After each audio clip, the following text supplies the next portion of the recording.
Ex-Ketua Umum Partai Demokrat, Anas Urbaningrum, dipastikan akan menghirup udara bebas pada Selasa, 11 April 2023 mendatang, setelah menjalani masa penahanan, 8 tahun penjara, di Lapas Sukamiskin, atas kasus korupsi.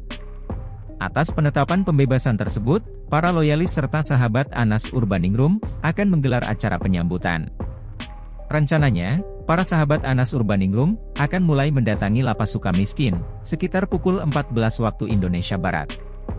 Adapun dalam acara ini, para sahabat dan loyalis Anas Urbaningrum juga turut melakukan rangkaian kegiatan usai bebas.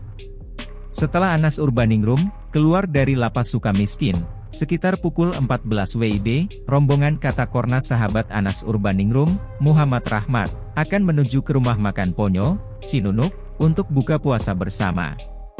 Setelah tiba di RM Ponyo, Cinunuk, para rombongan akan menggelar kajian bersama, yang dilanjutkan dengan buka puasa bersama dan salat maghrib berjamaah. Setelah seluruh rangkaian penyambutan selesai, Anas Urbaningrum bersama keluarga dikabarkan bakal langsung menuju ke kampung halaman di Blitar, Jawa Timur.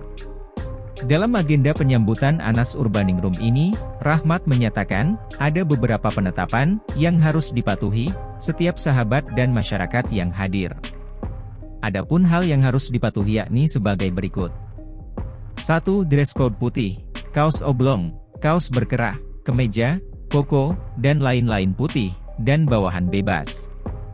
2. Parkir ditempatkan di luar halaman lapas, secara paralel, jalur jalan melingkar di samping lapas, yang diatur oleh beberapa orang petugas.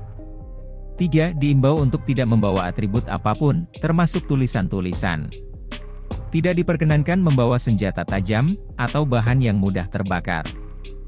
4. Agar sama-sama menjaga ketertiban, keamanan, dan kenyamanan, sehingga lingkungan dan masyarakat sekitar tetap nyaman dan aman.